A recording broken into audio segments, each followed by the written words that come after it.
ለሌላይቱ አሰሪ ወይም ለሌላይቱ ሀበሻ የሚሆን ሌላ ዜጋ የሚሆን ለቤተሰባችሁ የሚሆን እዚህ ቤት የሚፈጠረው ምንም አይነት ነገር መናገር የለብንም ማለት ነው። አሁን ለምሳሌ እዚህ ሀገር ምን ይፈልጋሉ መሰላችሁ?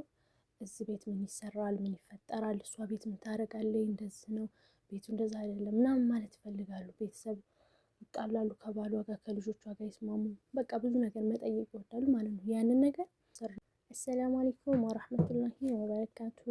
ውድ በመላው አረብ ሀገር የምትገኙ እህቶች እንኳን ደህና መጣችሁ። ዛሬ አዲስ ወደ አረብ ሀገር ለምትመጡ እህቶች ስራ ከመጀመራችሁ በፊት ለጤናችሁ፣ ለደህንነታችሁ እና ለገንዘባችሁ ላይ ችግር እንዳይፈጠር ማወቅ ያለባችሁ ወሳኝ ምክሮችን ይዤላችሁ ቀርብ ያለሁ ማለት ነው።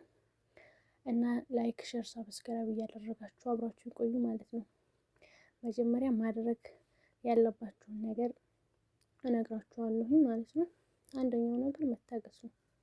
መጀመሪያ አካባቢ ቋንቋው፣ ስራው ስለሚከጅ ትዕግስት ያስፈልጋል ማለት ነው። ሰዎቹ ሁሉ ነገር ሀገሩ አዲስ ነውና በቃ መታገስ ያስፈልጋል። ሁለተኛ ነገር ደግሞ መጠየቅ፣ ያልገባን ነገር መጠየቅ በምልክትም ቢሆን ማለት ነው። ጠይቀው እንዲረዱ ማድረግ። እቃ ከፈለግን የሚበላ ምግብ የሆነ የተለያየ የጤና መጠበቂያ፣ ንጽህና መጠበቂያ ከፈለግን ያንን መጠየቅ ማለት ነው። በምልክት ሄደን ይሄን እንፈልጋለሁ፣ እንደዚህ እፈልጋለሁ፣ ሳሙና ምናምን ካስፈለገን ከጉግል ላይ ምናምን አይታችሁ ፎቶ አሳይታችሁ ይሄንን እንፈልጋለሁ ማለት ነው። ሌላው ደግሞ ንጽህና ማለት ነው። እዚህ ሀገር ላይ ዋናው ነገር ንጽህና ያስፈልጋል ማለት ነው። ስራ ከመጀመራችን በፊት ሻወር ብንወስድ፣ አዲስ ልብስ ብንለብስ በጣም አሪፍ ነው ማለት ነው። ወይም ስራ ከጨረስን በኋላ ከመተኛታችን በፊት ሻወር ወስደን ደስ የሚል ሽታ ያላቸው ክሬሞችን ወይም ሽቶ ካለን ያንን ተቀብተን እንተኛለን። ጧት ስንነሳ በጥሩ መንፈስ እንነሳለን ማለት ነው።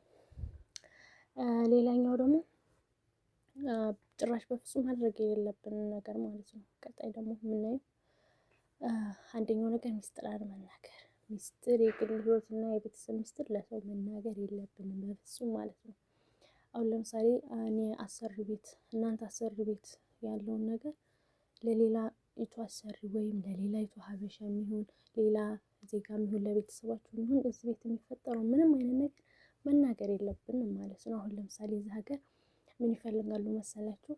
እዚህ ቤት ምን ይሰራል፣ ምን ይፈጠራል፣ እሷ ቤት ምን ታደርጋለች፣ እንደዚህ ነው ቤቱ እንደዛ አይደለም ምናምን ማለት ይፈልጋሉ። ቤተሰብ ይጣላሉ ከባሏ ጋር ከልጆቿ ጋር ይስማሙ፣ በቃ ብዙ ነገር መጠየቅ ይወዳሉ ማለት ነው። ያንን ነገር እሷ እንደዚህ ነው ስትባለው አላውቅም፣ እሱ እንደዚህ ነው አላውቅም፣ በቃ እኔ አላውቅም ማለት ነው። ሚስጥር መጠበቅ ግዴታ ነው።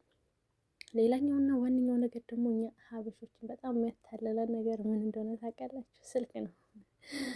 በጣም የሚገርመው ነገር ማለት ነው ከስልክ ጋር ያለን ኧረ ብስሚላ። እና ስራ ላይ ስልክ አለማብዛት ትልቅ ጠብ መንስኤ ስለሆነ ማለት ነው። ይሄ ጠብ በቃ አንዳንዶቹ አረቦች በቃ ከስልክ ጋር ስንሆን በጣም ነው የሚያስጠላቸው ማለት ነው። አይወዱም። 97% የሚሆኑት አረቦች ስልክ ስንይዝ አይወዱም ማለት ነው። ስራ ላይ ስንሆን ስልክ አለመያዝ፣ ስራችንን እንጨርሳለን።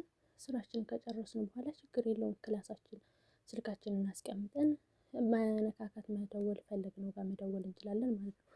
ግን በስራ ሰዓት ስልክ አለመያዝ። እንደ አጋጣሚ ሆኖ ስንሰራ አያዩንም ማለት ነው። እዛ ሀገር አረብ ሀገር ያሉ ሴቶች እኛን ስንሰራ ላይ አያዩንም።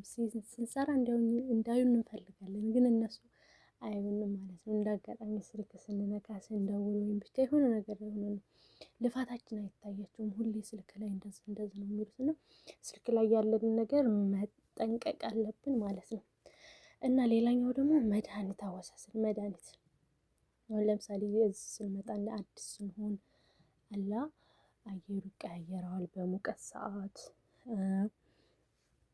ብርድ ሰዓት ሊሆን ይችላል አይታወቅም፣ ሊያመን ይችላል አየሩ ሲቀያየር እና በዛን ሰዓት መድኃኒት እዚህ በጣም ብዙ መድኃኒት ነው ማለት ነው የሚጠቀሙት እና ያንን መድኃኒት በቃ አይታችሁ ውሰዱ።